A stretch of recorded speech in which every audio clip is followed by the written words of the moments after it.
और अब आपको सीधा लिए चलते हैं, छत्तीसगढ़ विधानसभा का बजट सत्र शुरू हो चुका है। आज पहला दिन है और कल प्रदेश का बजट पेश होगा। तस्वीरें इस वक्त विधानसभा से हम आपको दिखा रहे हैं। देखिए, आप वित्त मंत्री ओपी चौधरी तस्वीर में दिखाई दे रहे हैं।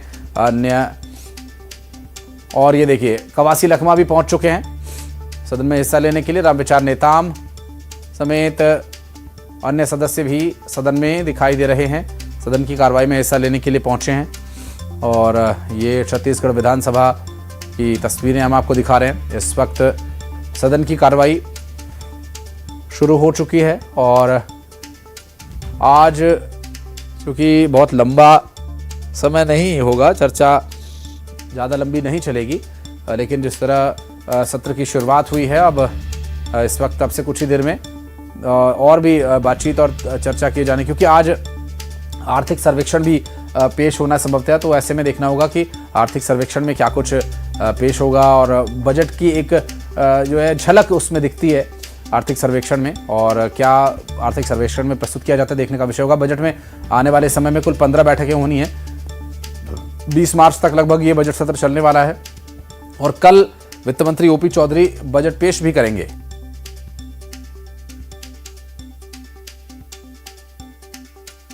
की शुरुआत हो चुकी है औपचारिक रूप से। आपको बता दें कि कल दरअसल वित्त मंत्री ओपी चौधरी बजट पेश करेंगे और विधानसभा की कार्रवाई में कवासी लखमा भी पहुंच चुके हैं, जिन पर कि शराब घोटाला मामले में आरोप हैं और सशर्त उन्हें जमानत मिली है कि वे छत्तीसगढ़ की सीमा में नहीं रहेंगे। अब ये विधानसभा तो छत्तीसगढ़ की सीमा के अंदर ही है, तो उन्हें एक विशेष अनुमति मिली है जिससे वे सत्र की कार्यवाही में हिस्सा ले सकते हैं। साथ ही सत्र की अवधि खत्म होने तक वे रहेंगे, लेकिन अपने विधानसभा क्षेत्र में वे नहीं जा सकते और किसी भी तरह से ऐसी जगह या ऐसी कोई कार्रवाई, ऐसी कोई प्रेस कॉन्फ्रेंस वो नहीं कर सकते जिससे कि उनके जो तथाकथित आरोप हैं छत्तीसगढ़ शराब घोटाला के, उस पर किसी भी तरह का प्रभाव हो।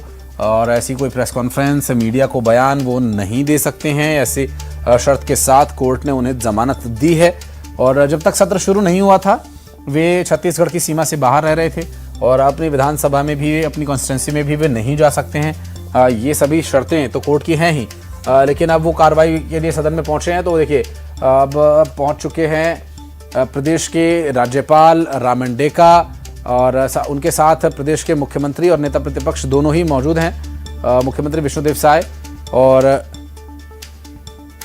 चरणदास महंत नजर आ रहे हैं। रामंडेका के अभिभाषण से सत्र की शुरुआत होगी और आज जो छत्तीसगढ़ विधानसभा की कार्यवाही है, ये कार्यवाही 20 मार्च तक चलनी है, जिसमें 15 बैठकें होंगी और इन 15 बैठकों के माध्यम से करीब 2000 से ज़्यादा प्रश्न इसमें लगाए गए हैं विधायकों के।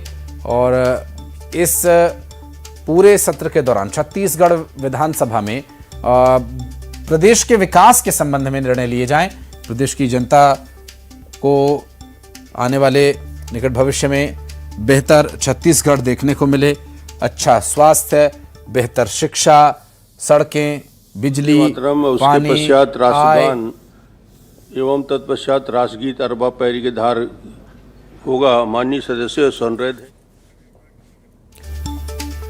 और विधानसभा के अध्यक्ष रमन सिंह वहां पर पहुंचे हैं और सदन की कार्रवाई शुरू की जानी है और इस दौरान जो औपचारिकताएं हैं उन्हें पूरा किया जाएगा। राज्यपाल रामंडेका का अभिभाषण होना है, फिर अभिभाषण के बाद संभवतः इस पर जो चर्चा होगी आगे आने वाले समय में वो तो एक विषय रहेगा ही। साथ ही साथ जो आर्थिक सर्वेक्षण है वो भी एक काफ़ी महत्वपूर्ण हिस्सा रहेगा। आर्थिक सर्वेक्षण में प्रदेश के पिछले बजट और उसके खर्च से संबंधित आंकड़ों को पेश किया जाता है, जबकि जो बजट में बातें रखी जाएंगी वो आने वाले साल में होने वाले खर्चे, की जाने वाली कमाई, प्रदेश की आय व्यय और साथ ही साथ नए जो तरीके जिससे कि प्रदेश के विकास हो या आय हो, कम से कम दोनों में से एक तो हो ही, उस पर भी चर्चा की जाएगी। और बजट प्रस्तुति वित्त मंत्री ओपी चौधरी करेंगे और साथ ही साथ उसके बाद फिर बजट पर चर्चा भी होगी और 20 मार्च तक 15 बैठकों में कुल ये पूरी चर्चा की जानी है। इस वक्त विधानसभा की कार्यवाही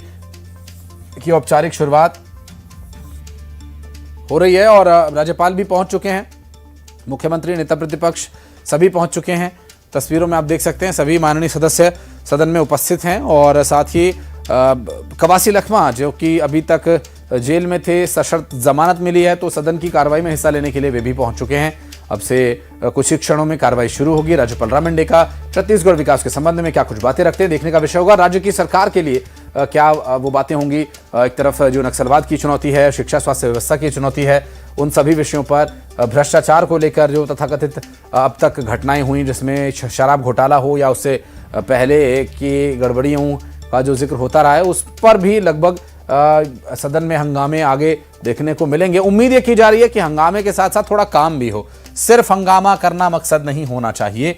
और ऐसे में छत्तीसगढ़ विधानसभा के इस सत्र से जुड़ी हर अपडेट न्यूज़ 18 के माध्यम से हम आप तक पहुंचाते रहेंगे। फिलहाल जो तस्वीरें आप देख रहे हैं न्यूज़ 18 की स्क्रीन पर, आप ये छत्तीसगढ़ विधानसभा की तस्वीरें हम आपको दिखा रहे हैं, जिसमें जो सदन की कार्रवाई अब से कुछ ही देर में शुरू होने वाली है, उससे पहले औपचारिकताएं हो रही हैं और सभी औपचारिकताओं के बाद छत्तीसगढ़ के राज्यपाल राम मेंढे क्या कहते हैं ये देखने का विषय होगा। और चूंकि एक औपचारिकता है, छत्तीसगढ़ विधानसभा या किसी भी राज्य की विधानसभा का सत्र शुरू होता है तो राज्य का एक जो सम्मान, राज्य का जो एक आधिकारिक गान होता है, उसके साथ ही इसकी शुरुआत यहाँ पर की जाती है।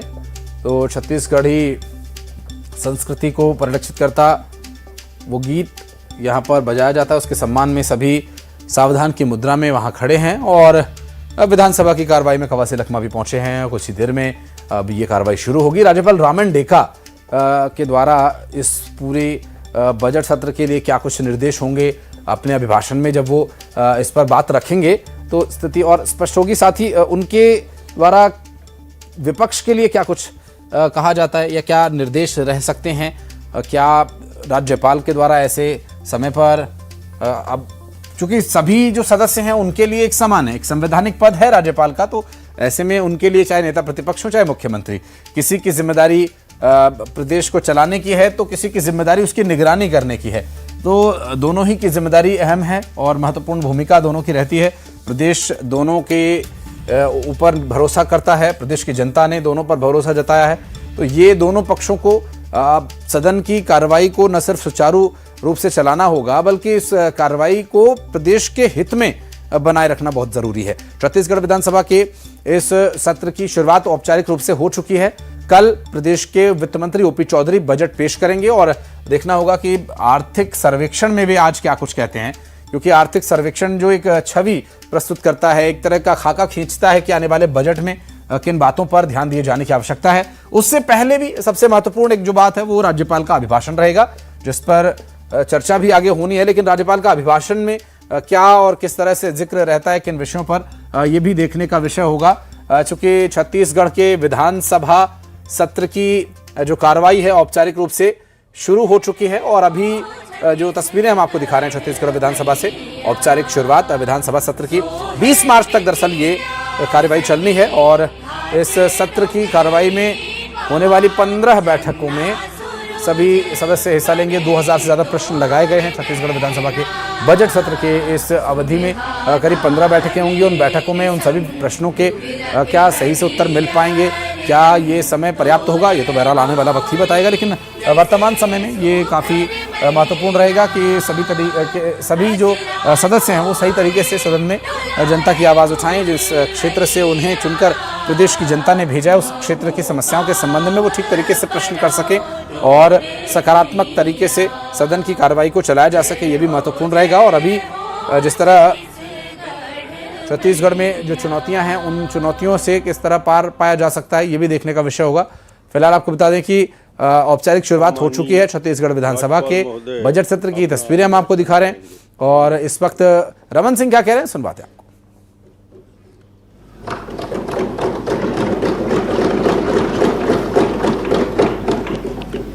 माननीय सदस्यगण, आप सभी को छत्तीसगढ़ राज्य स्थापना और हमारी विधानसभा की रजत जयंती की बहुत बहुत बधाई।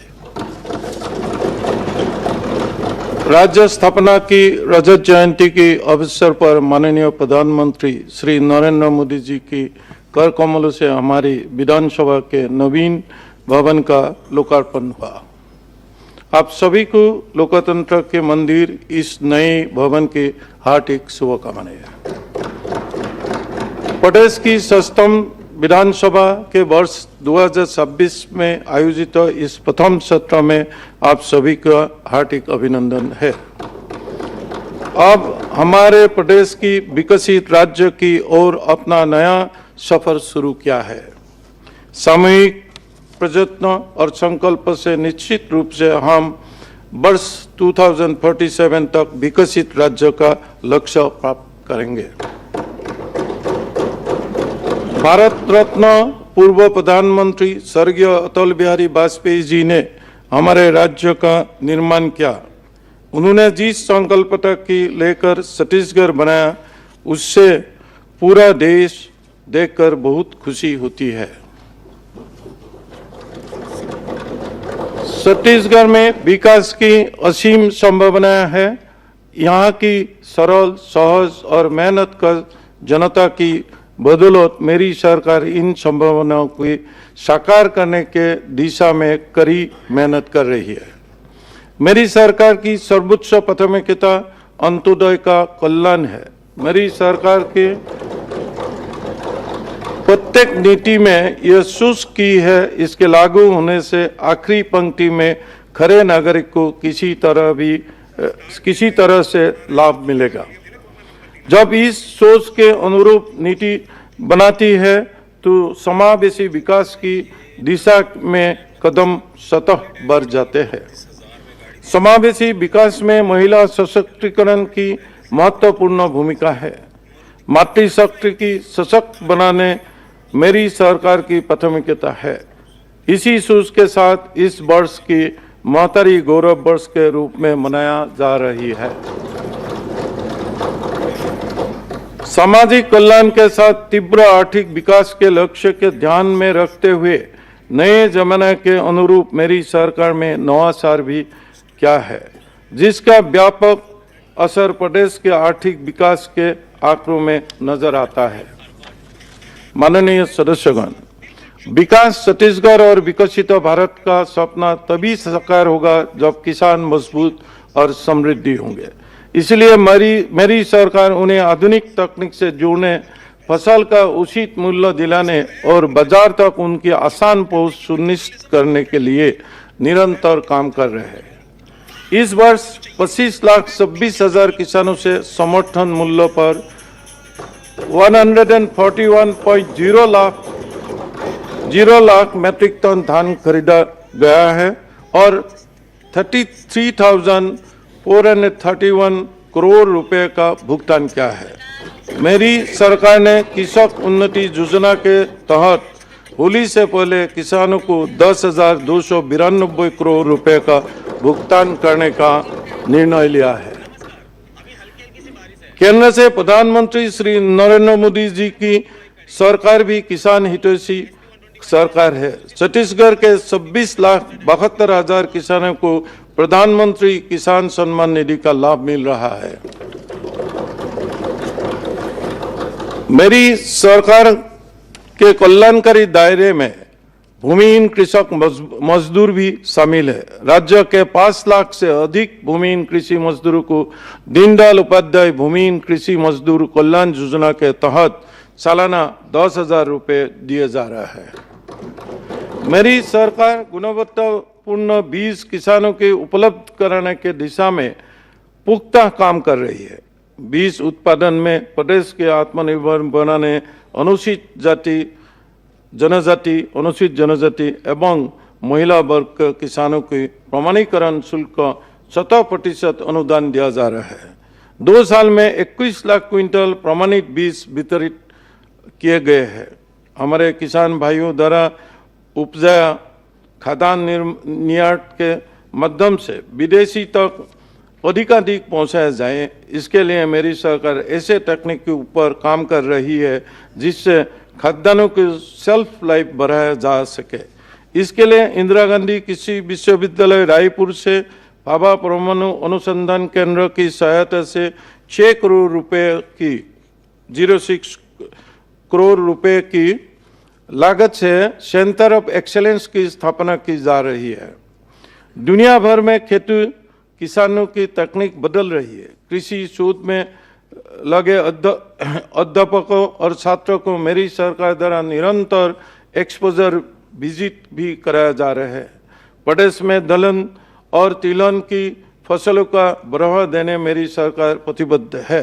दलहन बीज उत्पादन प्रोत्साहन योजना में प्रति क्विंटल दिए जाने वाला 1,000 रुपये के अनुदान की अब बढ़ाकर 5,000 रुपये कर दिया गया है।